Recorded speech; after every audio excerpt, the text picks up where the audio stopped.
Kuna habari moja huwa naikumbuka kipindi nikiwa bado mtoto mdogo sana.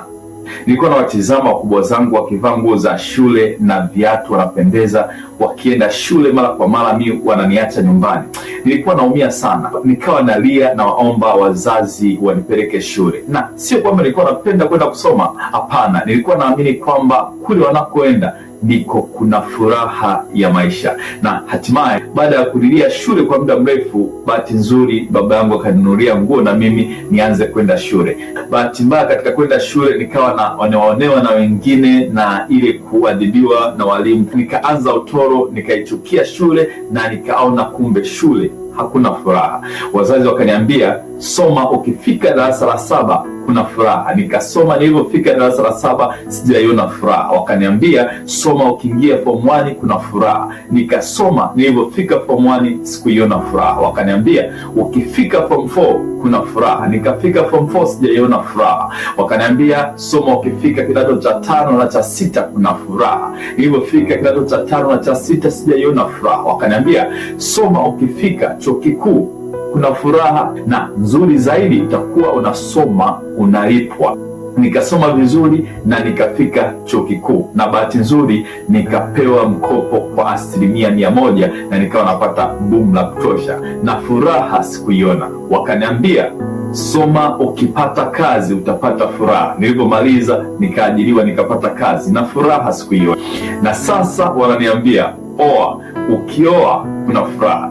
Lakini nikiwatizama walioko kwenye ndoa ina siri yake, na watu wengi wanatafuta furaha katika mazingira kama hayo. Wapo watu wengi ambao wanatafuta furaha kwenye ndoa zao. Wapo watu ambao wanatafuta furaha kwa kutafuta vyeo. Wapo wanaotafuta furaha kwa kazi. Wapo wanaotafuta katika mazingira tofauti tofauti, kama ambavyo nilikuwa natafuta mimi furaha katika maisha yangu. Lakini nilivyosoma neno la Mungu nikaja kugundua ya kwamba furaha haipatikani katika mazingira hayo. Furaha inaweza kupatikana katika vitu vikuu vitatu. Namba 1, furaha inapatikana katika kutenda lile kusudi la Mungu katika maisha yako. Haijalishi linalipa katika viwango gani, halijalishi lina mateso kwa viwango gani, halijalishi watu wanakuchukuliaje, lakini furaha katika maisha yako utaipata katika kutenda lile kusudi la Mungu kwenye maisha yako. Ndio maana anaweza kumuona Paulo na Sila gerezani. Ukisoma katika Matendo ya Mitume sura ya 16 mstari wa 22 mpaka wa 25, pamoja na kwamba wamepigwa, wamefungwa, wamenyanyaswa kwa kigezo cha kumkemea yule dada aliyekuwa na pepo, pamoja na mateso yote waliokuwa wanapitia, neno la Mungu inaonyesha kwamba usiku waliamka, wakasifu, wakaabudu, wakionyesha shamra za kufurahia yale maisha. Na si kwamba gerezani kulikuwepo na vyeo, si kwamba gerezani kulikuwepo na hizo kazi za kuwafurahisha, si kwamba gerezani walikuwa na ndoa za kufurahisha, si kwamba kulikuwa na magari ya kufurahisha.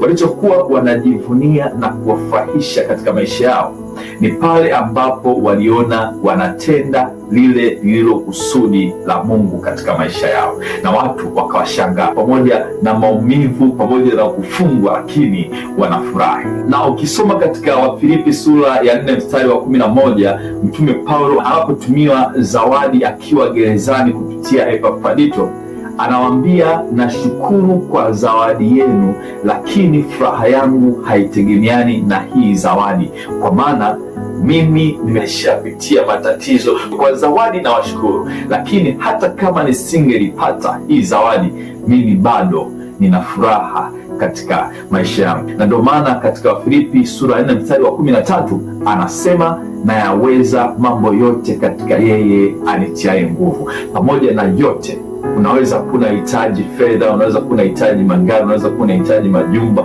unaweza kuwa unahitaji mahusiano, lakini utakapoyakosa yasikukatishe tamaa na kujiona ya kwamba kesho yako si njema. Yasikukatishe tamaa na kujiona kabisa ya kwamba wewe si kitu, kwa maana yupo yeye ambaye anakuwezesha kuyatenda na kuweza kuyapata. Namba 2, usiweke furaha yako katika mifumo ya kidunia.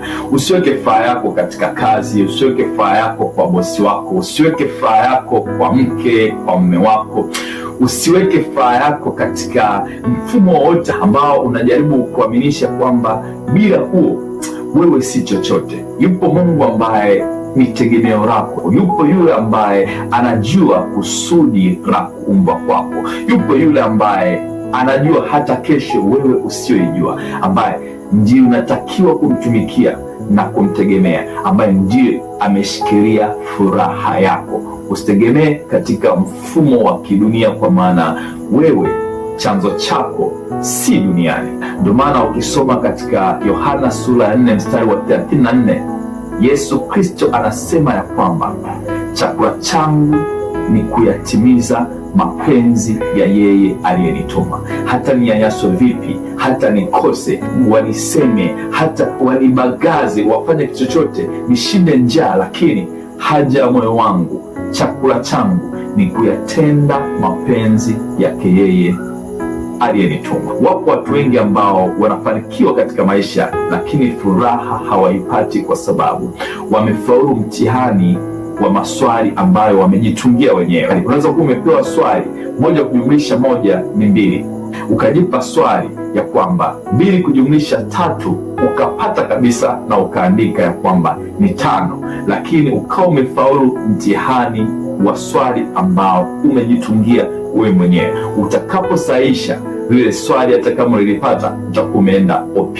Ndio maana wapo watu wengi ambao Mungu aliwaagiza kuja kufanya jambo fulani katika hii dunia, lakini wanapambana kutafuta vitu vingine na wanavipata, ila hawapati furaha katika maisha yao, kwa sababu wamefaulu mtihani wa maswali waliojitungia.